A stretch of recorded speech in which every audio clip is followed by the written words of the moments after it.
if only bar scenes invented were, or if only bar scenes, blah, if only bar scenes and shows existed.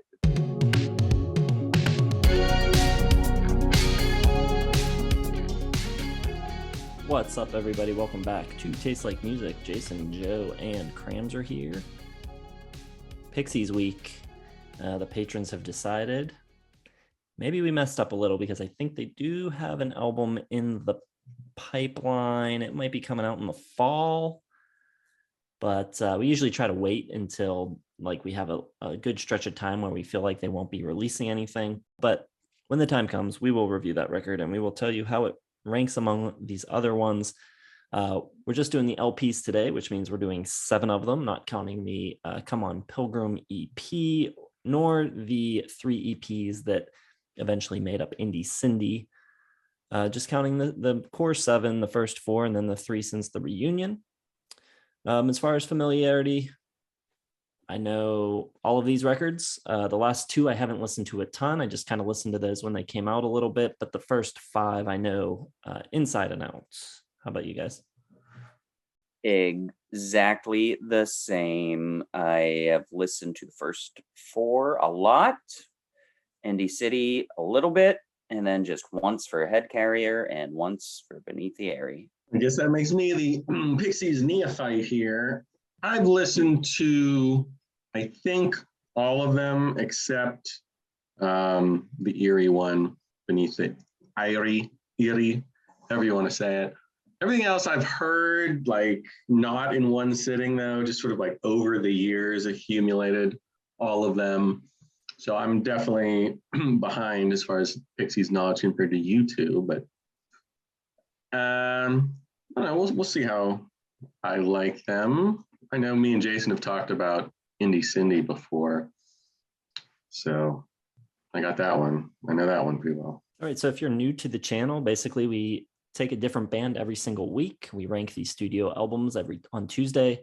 On Wednesdays, we give you our top 10 favorite songs by that same band. And then on Thursday, we'll have a third discussion video for you.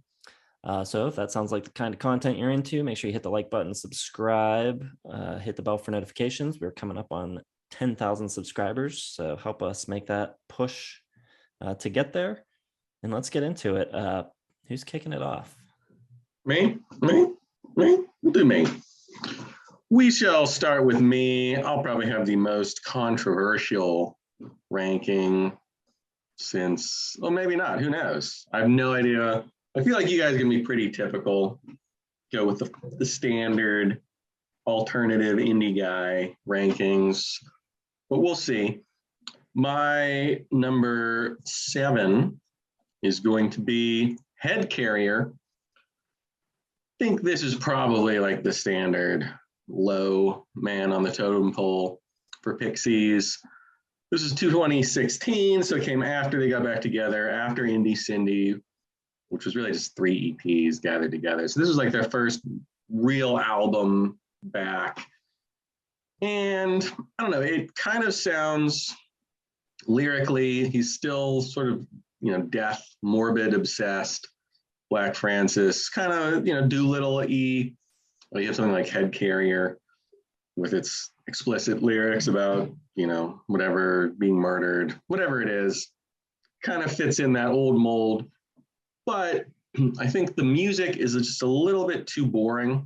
It's a little bit too standard, alternative. It doesn't have those twists and turns that you want from a good Pixies album. Just sort of typical 2010s indie alternative. Not that it's bad, and maybe I would like this more in 2016, but comparatively to the Pixies records, it just doesn't hold up very well. I do like some of Paz Lenchantin, I think that's how you say it, vocals, but even those kind of just feel like standard female alternative kind of things.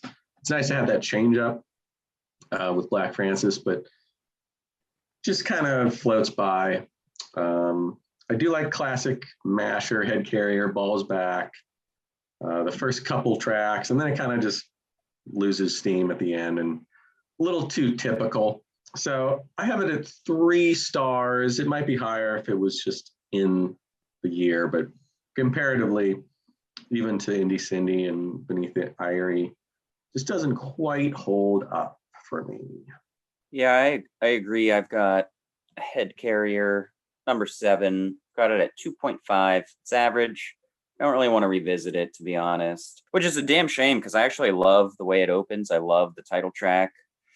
It's got almost like this cowpunk kind of vibe to it, almost like Neil Young and Crazy Horse, kind of just like guitar rock. It's a little spacious, a little peaceful, a little more melodic, and the guitar is great. And, after Indie Cindy got just like decimated by a bunch of publications for not being the Pixies of old, I was kind of like battling with this. It's like, all right, you just got to kind of face it. They're not the old band, but they're not dreadful. However, it doesn't live up to the title track for me. It gets a bit grungy without great grunge writing. Kind of compare it to like one of the weaker like Pearl Jam albums where it's like nothing terrible. It's just pretty uneventful. And I'm sure somewhere in the comments you're gonna be like, isn't every Pearl Jam album uneventful? But no, I mean, this is like one of their lousy kind of like like lightning rod or backspacer or whatever, something that's just kind of like a little bland guitar rock. It just doesn't excite me. A song like You Might As Well Be Gone, that pretty like twinkle production, that just would have never happened before. It's like a little bit too straight up pop rock. And it's a weird album because some bands that have like this big gap, or even if they just keep going, you're impressed and you're pleased with their growth, even if it's not the stuff that you really hold dear to your heart. But this album just kind of falls like a little bit sadly flat, where you're like, is this really the best you guys came up with? It's fine. It's not you. I would mind a different kind of you, which we'll talk about later. And it's not a total lost cause. It's not 2 stars or below. Talent is decent. It's a cool, wiry, frantic pace, but they don't take it far enough. Bella Spirit is cool. Chugga is decent. It's just, I don't need to revisit it. So I'm pretty much with Joe. Head carrier, 2.5, number 7. Well, I'm going a little bit of a different direction. For my bottom, I have got Beneath the Eyrie in last. And I kind of feel the way about it, the way you guys have described Head Carrier. I kind of wrote it off at the time, kind of felt like it was, just playing it a little safe, a little bit of a repeat of Head Carrier. I think the eccentricities of Frank Black are fairly muted on this record. I think they were still fairly present on Indie Cindy, but I think on this record, you're getting closer and closer to just kind of standard modern rock fare. Having said that, I think taken for what it is, I think it's still pretty good. It's kind of poppier than usual, but also a pretty good hard rock sound on this one. There's a couple tracks on here where they do get away from the kind of basic modern rock, alternative rock sound, and it gets a little weirder. You got a couple tracks that are almost Tom Waitsy, like This Is My Fate and Bird of Prey. And when they break a little bit away from like the very safe sound, I think it works pretty well. I also like In the Arms of Mrs. Mark of Cain, On Graveyard Hill, and Catfish Kate. I think those are all really good songs, a strong trifecta to open the record. But overall, I think it's their least interesting, least exciting. Still pretty good. I like it. I think the Paz era of the band is worth exploring. Still making some pretty good stuff. Not quite compared to the old days, but I think it's worthwhile. 3.5 stars. Jason coming out strong with a low of 3.5. So you're going to see some high scores there. I'm going to go up to 3.5 for my number 6, which is Beneath the Eyrie. And I just think it's slightly better than Head Carrier. It's not like a huge jump, but it does get up to 3.5 for me from the 3 of Head Carrier. I just think it's a little more interesting. It might not have the eccentricities that you're looking for in Black Francis's songwriting, but kind of reminds me of sort of a retooled, little less interesting bossa nova. Things are a little smoother here. I think Paz does a pretty good job of integrating a little bit better than she does on Head Carrier. Really like the opener, In the Arms of Mrs. Mark of Cain. Has this cool stuttering beat, reminds me of like Bizarre Love Triangle. which is really cool. And the vocals from Black Francis are really low, maybe like what Jason's saying about Tom Waits. He kind of does like this lower, growlier kind of thing. And he doesn't always do it. So I thought maybe his vocals were just slipping, but I think he's just doing that to affect a little bit. And this one, it's a little mysterious sounding. It's got the pop flavor a little bit, but I also think it's pretty, I don't want to say boring, but it is sort of samey for the most part, pretty average comparatively to their old stuff. And it's just really hard to listen to these in a row and not like yearn for the olden days of the Pixies, because this stuff, it just isn't as exciting. I think the songs are all pretty good. On Graveyard Hill, it's pretty strong. Catfish Kate, like Jason said, starts off great, and then it kind of just goes from there. So I have a 3.5. I think it's good, better than Head Carrier, but still we're not in the glory days by any means here. All right, my number 6 is actually Indie Cindy. I've got it at 3 stars. I think it's good. I definitely don't think it deserves the shit it got from publications. Absolutely appalling. Like, that's just playing favoritism and just wishing it was something that it's not. Very solid comeback album. I don't recall listening to it too much when it came out, but Jason has talked it up a lot over the last couple of years, so I've messed with it a good bit. And it, yeah, like I said, it certainly doesn't deserve that blasting, but I also don't think it's a great album. I think Frank's lyrics and cadence are still there. He still got it. They kind of sound like they never stopped making albums. Like, it just like seems kind of like a natural arrival that if they put out an album in 95, 98, 04, 08, and then had this album come out, it'd be like, yeah, that's exactly where it would fit in the timeline. I like Green and Blues, kind of a big wave anthemic sound on this one. But there's also really cool moments of like scraping guitar with scrappy momentum that kind of harken back to the old days. Title track has a lot of cool like rock and roll swagger on it. And it like moves into like this cleanest, prettiest, picturesque kind of chorus or ending or whatever when he does the I'd love for you to carry me. I love the electronica beat. Like, that's the most creative thing on a Bag Boy with the heavy drums on top of it. Really badass. And I love the big swooping guitar and backing vocals. It's like a very purposely sounding indie rock album of its time, which is why you get a little bit more kind of like dream pop ingredients in there, kind of like especially in a sound like Magdalena 318. But it is flawed, and I think it has some of their least interesting material at times, like Silver Snail. Not really what I want from them. Doesn't sound like them at all. I don't find it very enjoyable. Feel kind of similarly about Ring the Bell, which is a bit bland. Another Toe in the Ocean is okay. Just kind of missing that bite, that wild, crazy snarl that they kind of have as young punk kids and all that. I do think Andro Queen is pretty cool. So I dig some of the stuff on this album where they're kind of flexing their creative muscles a little bit. But, overall, they still have the craft. It just doesn't have the classic tendencies of a great Pixie album. So it's good. 3 stars, Indie Cindy. All right. My number 6 is Head Carrier, the first one with Paz, joining to fill the Kim Deal role, which was kind of left vacant on Indie Cindy. I think she does a great job of walking the tightrope of kind of like, you want to have that female bass player in there providing the backing vocals and singing lead here and there, but you also don't want someone that's just like a straight up like impressionist. So I think she does a good job. This record, I think, is better than I remember it being when I listened to it back in 2016.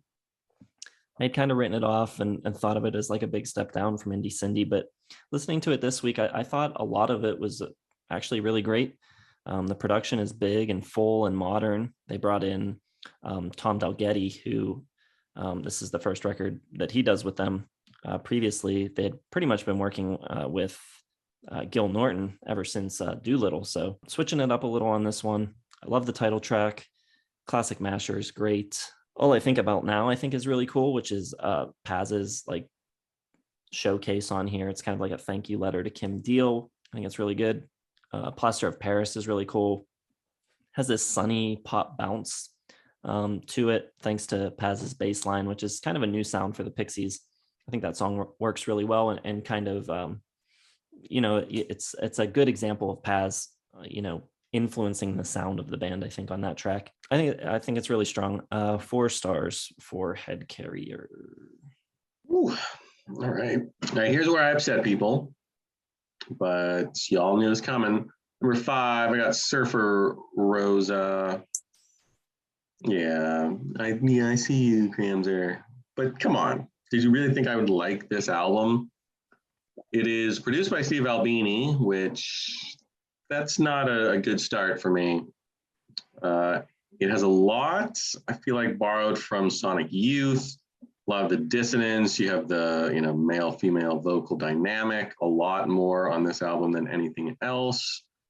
There's a lot of studio banter, which I find annoying and gimmicky.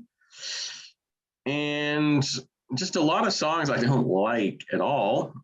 Tony's theme sucks. Oh my golly, annoying, Vamos, lame noise, I'm amazed, don't like it.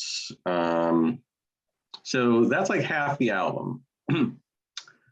But I do think it's pretty good when they actually like form a whole song in here. And I know that is sort of like the charm of the Pixies, that they were like, just do whatever and make it short and just go balls to the wall and screaming and all sorts of stuff. And I think when they do that on Bone Machine, Break My Body, Broken Face, Gigantic, Where's My Mind, I think those all songs work pretty well.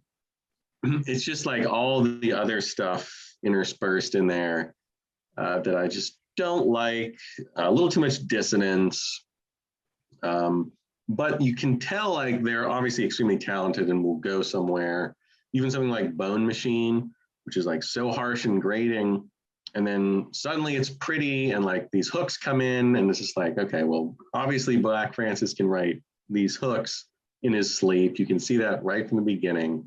Here, it's just like a little too raw for me. The production, obviously very influential on people like Kurt Cobain and Nirvana for some of the stuff they would do.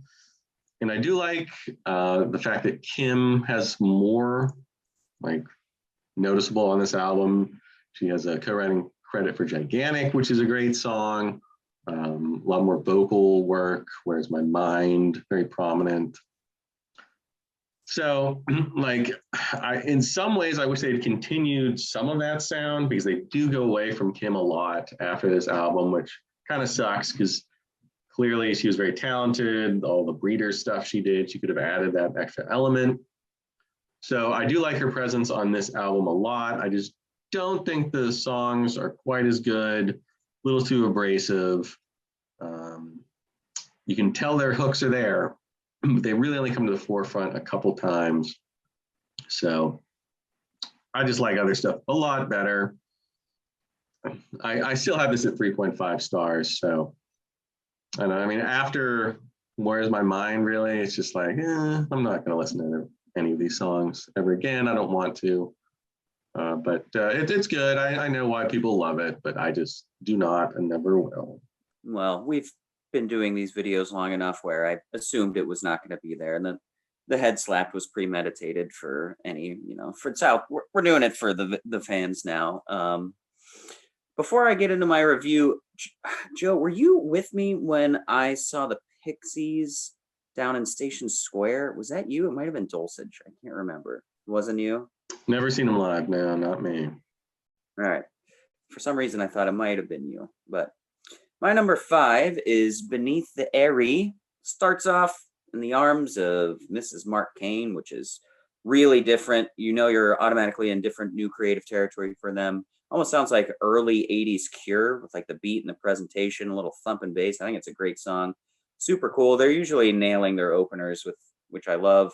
It's more ominous in tone. They're really aware of like the gothic nature here. And this is the kind of creative lens I want them to change through with their comeback. Don't just give me old Pixie wannabe light. Do something different, and even fail if you do. So this one they try, and I think it's really good. I think it's 3.5, but you still get some Pixies at heart. You get a little bit more passion. The Tom Waits references are there, especially in his vocal range, but also in kind of like just the weirdness of it, especially with like This Is My Fate. It's got that like quiet, quirky, ghostly cartoon kind of vibe. I think on Graveyard Hill, it almost sounds a little bit like Echo and the Bunnymen vocals. Love when he does the witching hour line with that gravel.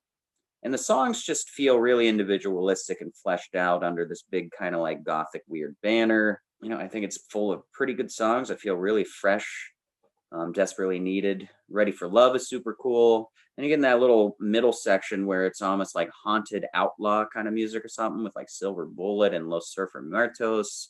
Totally cool. And that song has like really cool kind of psychedelic chorus in it. I just think the whole thing's really inventive. Seems like they're having fun. Really more about the sound and the atmosphere than any other album they've done, which I think is pretty cool and different. Not every song is an absolute gem, but even the ones that I don't love, I still find really interesting. And you get Daniel Boone, which is really cool toward the end. That's like just really escaping and kind of almost shoegazy. So I think they're kind of getting into a really cool new territory. I don't know if it's something that I want them to follow up on the next album, but I just kind of like them exploring different things, and I think they did a really good job with it. So 3.5 for me, my number 5. All right, my number 5. This is where it gets tight. I had to make some decisions here, but I'm going Indie Cindy at number 5. I wanted to put it higher, but I couldn't. But I do love this record. I think it is one of the most unfairly maligned albums ever made. The band reunite. They put out their first LP in 23 years. Granted, there's no Kim Deal in the fold, which is a little bit of a bummer, but I don't know. To me, this record picks up right where Trompe Monde left off. It was rolled out as a series of EPs, which I don't know. I guess that kind of devalues it a little bit, but I never listened to the EPs. I never heard those as they came out. My first experience with any of these tracks was in LP form, and that's the only way I've ever listened to them. I'm not really sure what people wanted or what they expected from new Pixies music. Like, I think this album rolls. I think it's better than it has any right to be. I think it rocks really hard. The tunes are really catchy. It sounds great. I love every song on it, really. I think maybe making Bag Boy the lead single was a little bit of a mistake. I think if there's a weak track on the whole record, it's that one, but I even like that song. So I don't know. I think it's really, really consistent. And the reviews of it kind of take everything I like about the record and just spin it into negative things. Like I saw a review saying that they felt like every song was written to fill like a niche of the old Pixies, like Blue Eyed Hexa is just like a UMass type rocker. And like they've got all their old kind of templates of songs, and these songs here are just like filling out the templates. But I like that they touch on a number of styles from their past. I think it's a good way to like reintroduce themselves. I think it's all really good. It would be another thing if the songs were mediocre, but I just think they're nailing it. I like it a lot. What Goes Boom, Greens and Blues, Another Toe in the Ocean. I love. Andro Queen is great. I think the best songs here stack up with the best of their early records even. So I love Indie Cindy. 4.5 stars. Wow. Well, how do I follow that? Can't really, but Indie Cindy is my number 4. I'm up to 4 stars on this. Not like a high 4 stars, but a solid 4 stars. I think this is a very good album. I agree with Jason. It was weirdly maligned by rock critics, mostly Pitchfork. Let's be honest. They were like, whatever they do, the other cool music magazines follow. So when they got they gave it a 2.5 out of 10. Pretty ridiculous. That's obviously someone like, I want the old Pixies. They're the only good ones. I'm mad they got back together. Clearly, he was a huge fan. He couldn't take them without Kim Deal, whatever. Who knows? I think this is a very strong album. I heard this one when it came out in 2014. I wasn't a huge Pixies fan or anything, so I wasn't in love with the older sound. I didn't have like expectations. And all I heard was a very good alternative rock album, weird in spots. It doesn't have quite, that surf rock flavor or anything like that. It doesn't have as much of the screaming and the dissonance and the thrashing, but it gets pretty loud and raucous. Bag Boy tons of great distorted guitar throughout there. You have a little more varied songs, like Another Tony Ocean, which has almost a folk rock sound. Like I hear, Richard Thompson, maybe Bruce Cockburn in there a little bit. So they're varying things up. It obviously is never going to have that early 90s sound to it. And it's less abrasive, but What Goes Boom, Greens and Blues, Indie Cindy are all real strong. It's good alternative rock songs. Lots of great riffs. The riff on What Goes Boom, especially, is almost like metal flavored, which is cool. And I think it holds up throughout the album. Some, and I'll get into this a little bit later, but a lot of these albums kind of have this like real strong start and kind of wane by the end of it, where they're kind of running out of ideas. But I think this one is very solid all the way through. So it is a 4-star album for me, easily. Didn't quite make my top 10 in 2014, but it's, top 25, sure. All right, my number 4 at 4 stars is Bossanova. That's great territory for me. I love it. Cecilia Ann rules. You get that really cool surfer vibe Joe was talking about, and the sound is a bit more metallic here, little wiry, little electrifying, very of like the early 90s sound where everything's kind of like metallic, more high end. I would say a bit bigger sound here, not as much as kind of like just that noisy, like punkish bar kind of feel that maybe the first few have. But, the scream on rock music is nice and hard. They kind of gradually get a little heavier from album to album as the first 4 go on. I think Valeria is really cool. Is She Weird is awesome.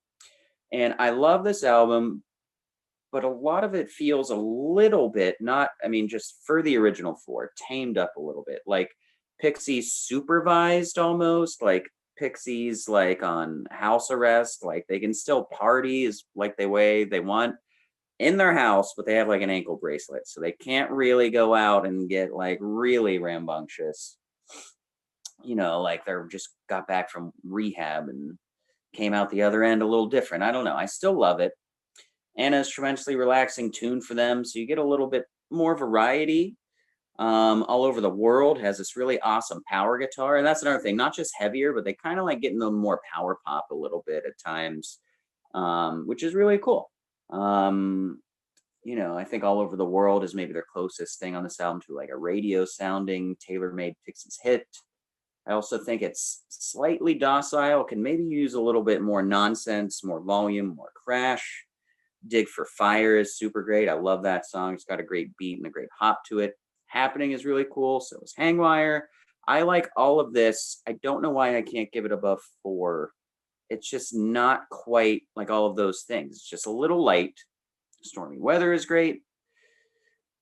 Yeah, it's just a little bit cleaner and nicer. I think that's the main thing. It's just like a little bit nicer. I like the meanness and the cruelty and the ugliness of the first couple that I really like. But at the same time, I kind of like some of the newer things they're bringing to the table. You get a lot more kind of chill and relaxing songs here, which I think they do really well. I like Javelina quite a bit. Yeah, just something missing. I still have it at 4, which is where I had it a couple years ago when we did Albums of the Year for 1990. I don't know if it would break in the top 5, but it's close now. I might have to reevaluate. It's great. Don't get me wrong. Bossanova, number 4, 4 stars. All right, my number 4 is Surfer Rosa, their debut album, although it had been preceded by Come On Pilgrim, which was a mini album. I think it's a great introduction to the band's idiosyncratic tendencies. I think Albini's production on it is super cool. I love his drum sounds. That awesome drum beat to open the record, Bone Machine, sounds so great. Frank Black's weird kind of squealy intro on Broken Face is super cool.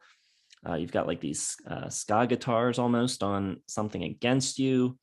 You've got a couple songs in Spanish like Vamos and Oh My Golly. Of course, a hugely influential record on 90s rock especially. We got those soft and loud dynamics, the blend of noise and melody, male and female vocals. So you've got all these different like contrasting things, which all are really cool and work really well.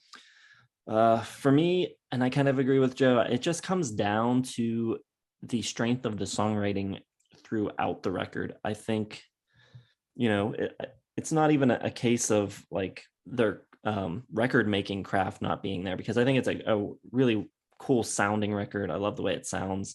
A lot of times with debuts, you'll have like a little bit of growing pains as far as the actual making of the records.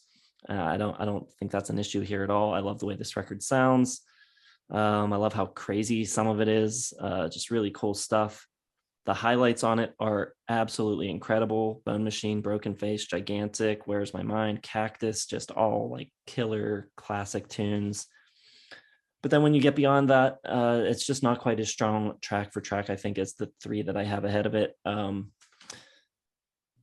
don't know. It's tracks like Something Against You, Tony's Theme, Brick is Red.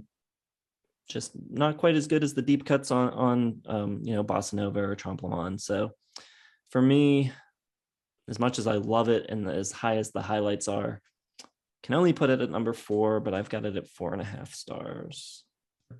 Makes sense.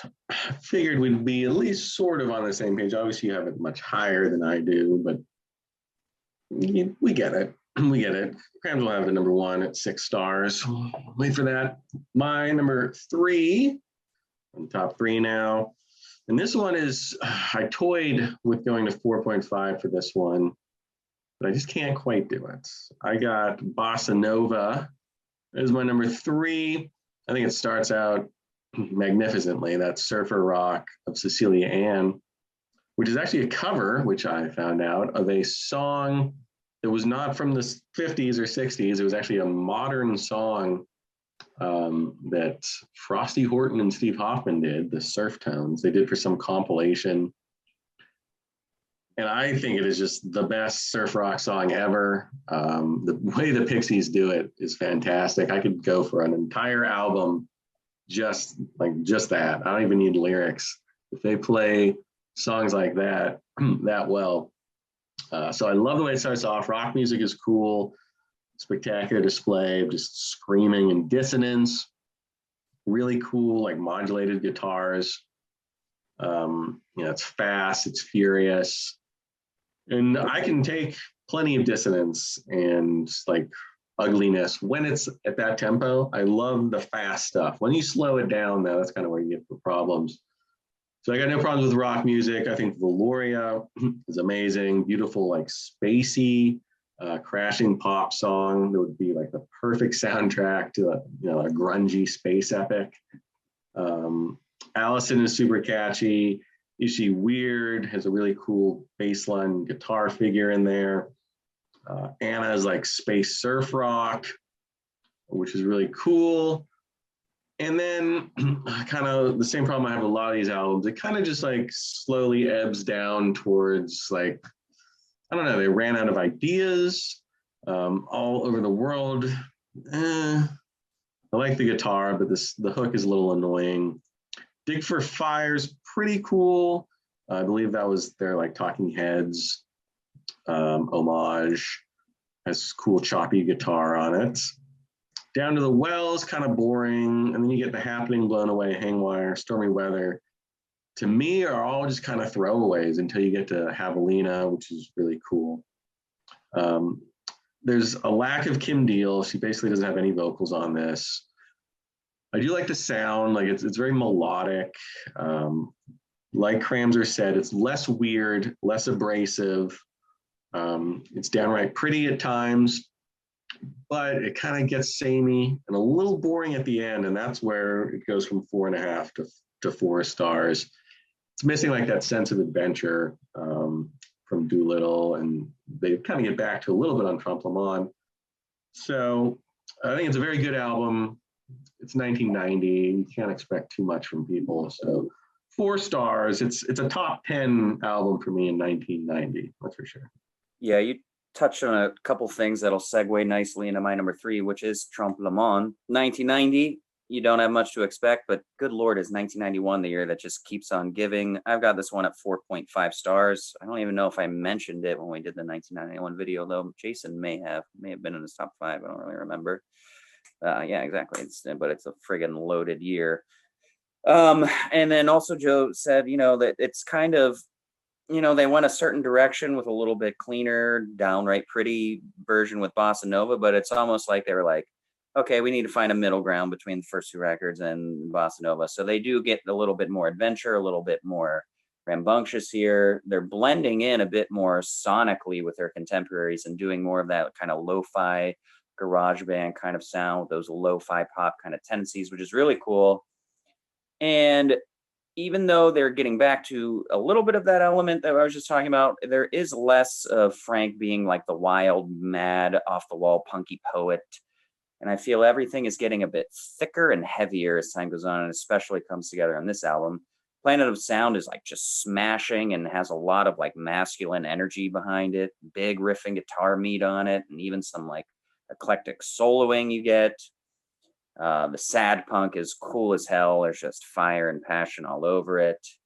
Their cover of Head On is pretty sweet. Completely forgot they did this, which is funny because we're about to record Jesus Mary Chain in like less than 24 hours, me and Jason. So we'll be talking about that song again too, but it's not, I prefer the Jesus Mary Chain version, but this song is still awesome. It's just simply different. So cool. It's really hard to do a contemporary cover, but they seem to be really good at it. Like Jason was talking about with Cecilia Ann, or Joe was talking about with Cecilia Ann, excuse me. Love UMass. It's so good. I think they're really starting to find how to keep their style, but write these really earworm, easy guitar parts, which is kind of a damn shame because if after this album, they could have made like their big pop record and it could have been awesome. Like an indie Cindy from the mid 90s or something would have been really dope. Palace of the Brine does this as well. It's really cool.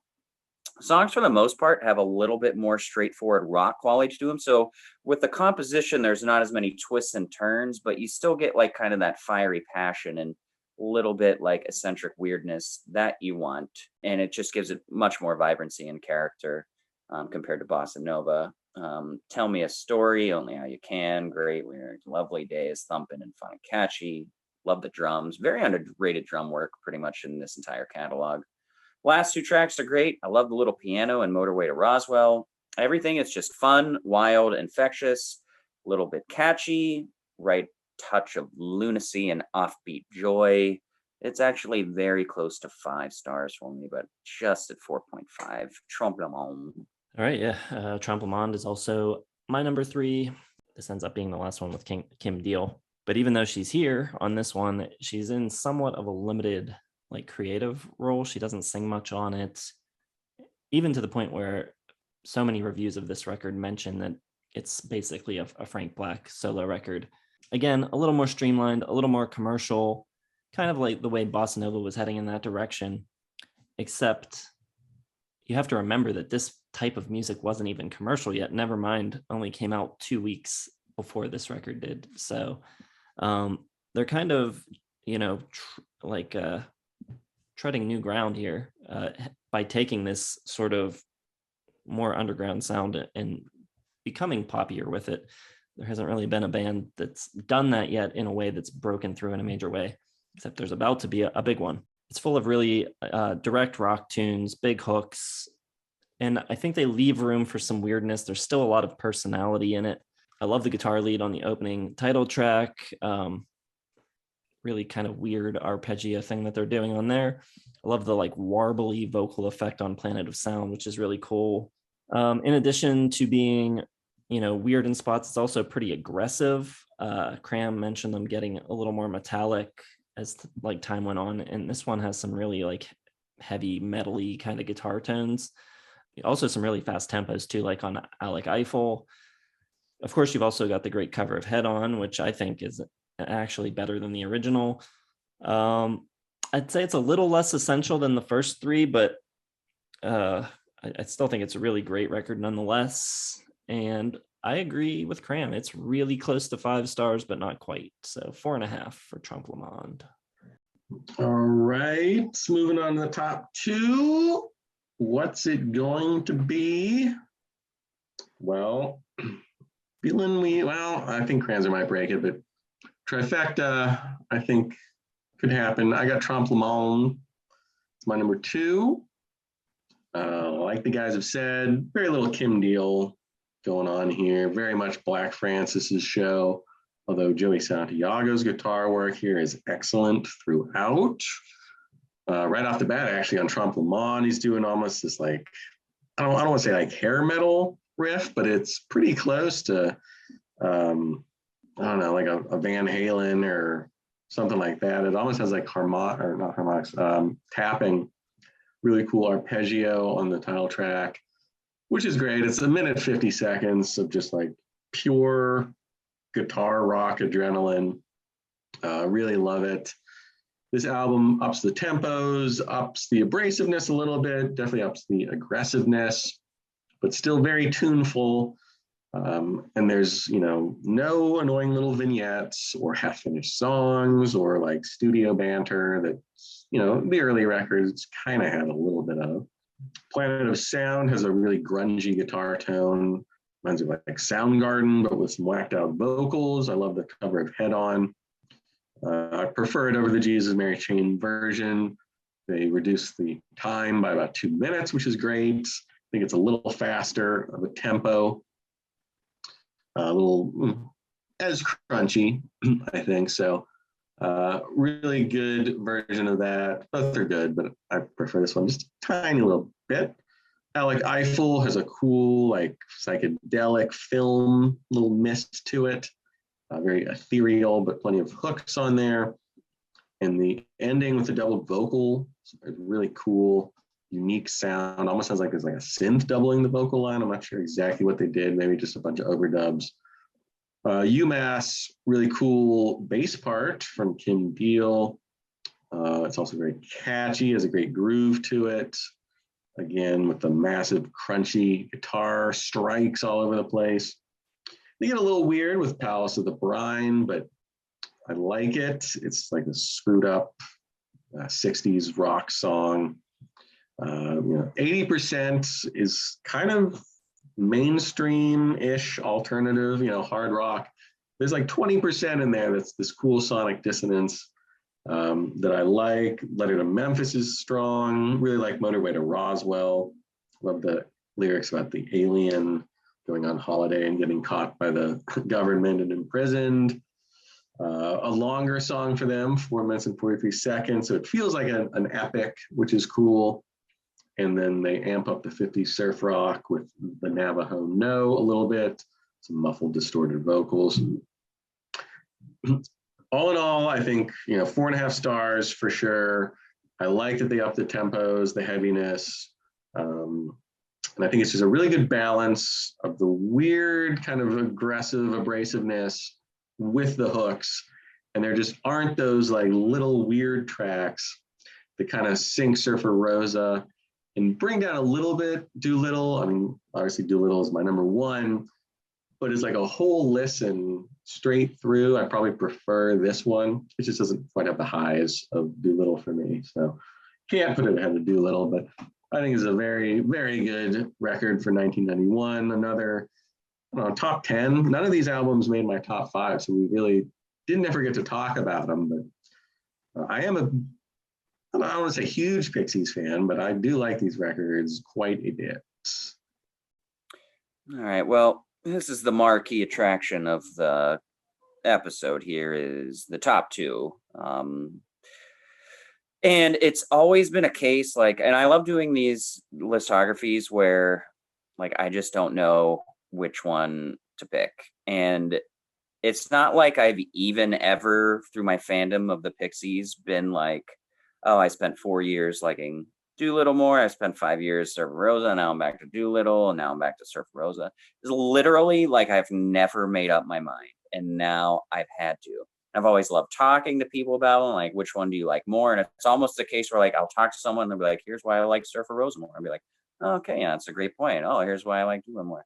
So now I am being forced by contract to the Patreons to make a decision. And I have decided that my second favorite Pixies album is Doolittle. And I've got it at 5 friggin' stars. It's solid 5 stars. So is Surfer Rosa. Wouldn't go up to 6, even if I could. It's a solid 5. Doolittle rules. I will talk about why I prefer Surfer Rosa, but in no way am I criticizing even a friggin' moment on Doolittle because it's awesome. It's a bit perkier, it's a bit prettier. Debaser is one of the most underrated openers in the history of rock music. I think it's awesome. It's got like a power pop kind of influence. I love those like tame, whispery little vocals, and then it just like explodes. So cool. Record is like a bit cuter and daintier a little bit, I'd say. Especially in Frank's parts. The melodies are more abound. Here Comes Your Man is case in point. I think it's one of the best, vocal melodies ever created. Monkey Gone to Heaven, Mr. Greaves. All of these songs are just like these awesome little underground pop gems. They're so cool. La La Love You is so badass. The drums and the guitar just rule. Number 13, Baby, the way he sings that high part, totally cool. This album is just so entertaining, so catchy. It's almost like this small kind of anthem rock in a way. Silver is this awesome, crooked little country folk change up. It's perfect. So I feel like their creative muscles are flexing a little bit more here than on Surfer Rosa. But they also have this classic sense of craft. In a way, it's a little bit more straightforward and commercial, whatever that comparatively. Compared to Surfer Rosa, it just feels maybe a little bit more played out with showmanship. They still have like the chaos and the weirdness and the, eccentric kind of qualities, but it almost is like they're aware of it and they're just like really good on playing off it. It's a little less natural, and I don't mean that in a bad way. It's just like, here's what we're good at, and we're so friggin' good at it, and they just nail it. So yeah, maybe that lack of just like pure natural quality is why I've decided it's 2. But by the end of this week, I can go back to Doolittle as my number 1. I don't know. It's razor thin. Yeah, right now number 2 is Doolittle. 5 stars. A perfect rock record. All right, my number 2 is Bossanova from 1990. Opens with that great Surf Tones cover, which kind of establishes somewhat of a new direction for them. They're doing this like sci-fi surf rock thing, which I think is so cool. I just love the vibe of this record, which is probably why I put it a little ahead of Trompe Monde. I think they're pretty neck and neck in terms of quality. I just like the overall kind of theme and sound of this record. Not only are they doing like sci-fi surf rock, but it calls to mind like late 50s, early 60s, kind of that sci-fi explosion. But you also end up thinking through that about like suburbia and like these 50s appliances. And there's just like so much imagery that comes to mind just from this like sci-fi surf rock sound. I think the whole record just has a more unified vision and sound. Probably not as many surprises track to track as the first 2 records, so maybe it is a little less exciting in that way, but I still think it sounds great. I think the songwriting is maybe even a little tighter than it is on Doolittle. I think these tracks are all really, really memorable. Valoria, Allison, Dig for Fire, Javelina, just tremendous rock tunes, tuneful, melodic, memorable.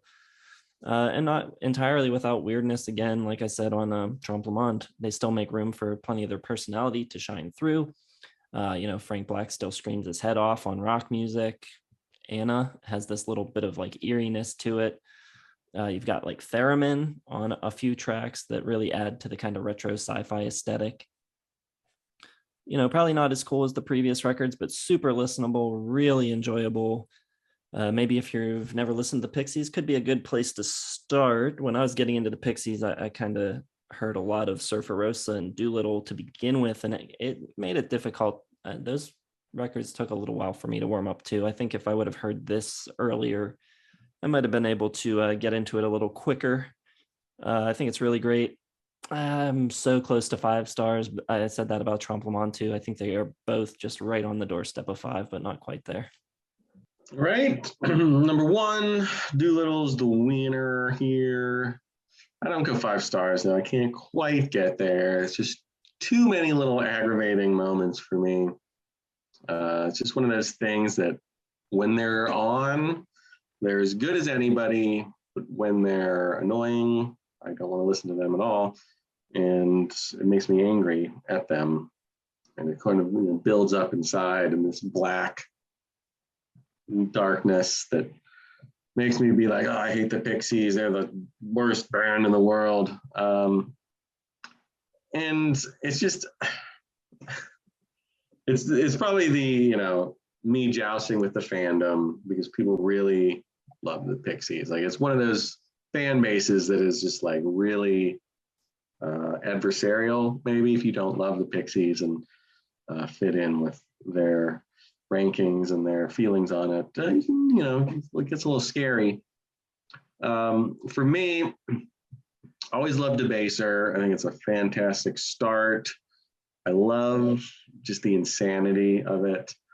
And on this album, I think more than any other, it just balances that crazy, like just almost scariness of Black Francis. All the biblical imagery is really cool. The lyrics are great. The aggression, the guitar tones are fantastic throughout. It's enough for a metal fan like me to like really rally around Joey Santiago's guitar. And right off the bat with those guitar chords that just ring out in Debaser is just really great. You have that loudness, and then you have like super catchy hooks just everywhere. Even in a song as aggressive and abrasive as Tame, it kind of comes back with like this really great hook in it that you wade right through all that harshness, the dissonance, and all of that. Wave of Mutilation is incredibly catchy. Here Comes Your Man, like Kramzer said, is just one of the best vocal performances between Kim and Black Francis. Just incredible. Dead is another one that has this shrieking blast of noise, super catchy chorus. And even in like the most dissonant, ugly music, Black Francis is just like, well, here's a great hook for you to latch on to, which I really appreciate. Monkey Goes to Heaven, another great song. Crackney Jones, Mr. Greaves. And then you get a song like La La Love You, which I hate. Number 13, Baby, which is 2 minutes of nonsense until Joey Santiago rescues it with a great kind of outro guitar part. Hey does nothing for me. Silver, don't love. Gouge Away's pretty good, but don't love that either. And it just kind of runs out of steam for me. There's 15 tracks, so it feels longer than it is. It's only 38 minutes, but by the end of it, I kind of just want to go back to Debaser and listen to the first half over again. I don't know. I miss a little bit of Kim Deal's vocals. There's some in here, not quite as much as Surfer Rosa. And it just isn't quite as polished and fun, not quite that surf rock vibe that Bossanova has, or that metal vibe that Trompe Monde has. So as much as I love moments on here, I don't love everything. So it's stuck at 4.5 stars, but it is a great album and very unique, very influential, all that good stuff. All right. Well, my winner is Surfer Rosa, the debut. You guys already reviewed it pretty well. I'm just really excited about it. I love Kim Deal's big stamp on it. And it is just a big, gritty, ugly, raunchy, dirty, messy, awesome party of like his poetry and it's really wild in a rambunctious kind of way. It's eccentric, it's weird, it's offbeat, it's odd, it's dissonant, subversive, a little bit, not really subversive, it's very fun. But it's not done in like this crazy recorded, caught live kind of manner, like maybe like the first New York Dolls album is. It's like very meticulously well-crafted, done. They knew what they wanted to do, and it comes out really naturally. It's fantastic. Frank's so charismatic on all over it. There's so many great songs, so many great lyrics. Bone Machine is great. Tremendous stuff everywhere. Broken Face is awesome. The songs are just this awesome party vibe. Gigantic is classic for a reason. It's got like a sweetness to it, like in their own realm, which is really cool. But other songs are like really nasty and sickening sounding, but also playful. It's just so many cool things. It's just crazy. And River Euphrates kicks ass, got that awesome electric winding guitar. I think the bass sounds great on this album. It's like really fat and juicy, and the drums rule. Whereas My Mind is awesome and kind of oddly beautiful. You feel like you're going crazy listening to it. Cactus is this awesome, like little weird blues rocker. I think, you always hear about Billy Corgan and Nirvana being like, oh yeah, I go back to this one. But on this song especially, it feels like this easily could have been on the PJ Harvey debut and stuff like that. Super cool. There's like a childlike greatness and curiosity all over it. I love Tony's theme. I think it's them having fun, and I think it rules. Vamos is great. Love the guitar, and Brick is Red. There's not a bad moment on here, and I just think it's a collective, different vibe that no other album really has. It's just utter joy and nonsense and craziness. That's totally beautifully done. I love it. 5 stars. Surfer Rosa, number 1. All right, my number 1 is Doolittle. Yeah, I think it takes everything great about the Pixies to that point and just makes it all even better. Just comparing the bass on Gigantic to the bass that opens Doolittle on Debaser, and the difference is just huge. It sounds so good at the beginning of Debaser. A little of Albini's grit gets lost on this record, but I think that's a small price to pay for the added clarity and the added energy. These mixes just hit you with all of the energy, rather than having one guitar or the drum sound have a little hair on it. The whole thing just hits you like a brick, which I think is even more effective. Frank Black sounds possessed on Debaser, just completely crazed, and amazing vocal performance. The lyrics on it are really cool, and it never lets up from there. I think on the next track, Tame, he's doing like this whispering thing, but it's just so cool. He's putting all these like little hiccups in there when he says got hips like Cinderella. Just so much personality in that line, and it's put into every line of every song here. It's just so cool. They flex their pop muscle more than ever before on here, especially Here Comes Your Man.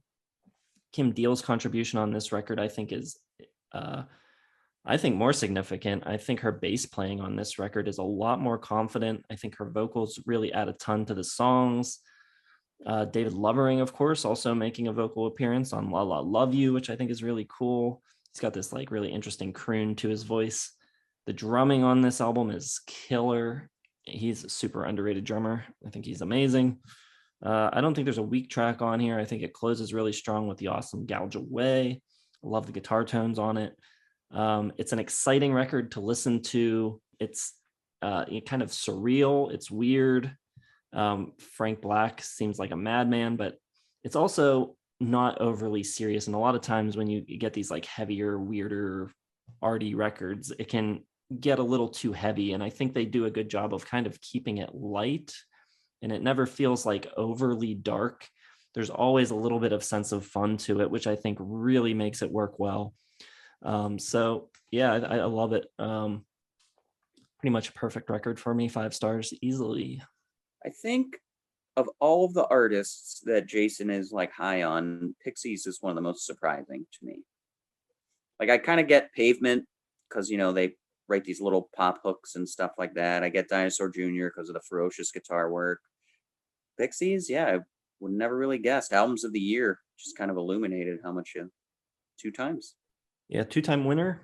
Doolittle and Bossanova both won. And Trompe Monde, probably like my number 6 of that year, just outside of my top 5. So yeah, I love the Pixies, and all but the last 2 are at least 4.5 for me. So well, let us know what you think of the Pixies, what you think of our lists, and how you rank the records as well. Drop it all down in the comments. Be sure to hit the like button if you liked the video. Subscribe to the channel. We're coming up on 10,000. Help us get there. And check the video description. You can find links to our Facebook, Twitter, Instagram, website, merch, and Patreon. If you're interested in supporting the channel further, you can check those out. And thanks for watching. Be sure to check back tomorrow for our top 10 favorite Pixie songs. We'll see you then.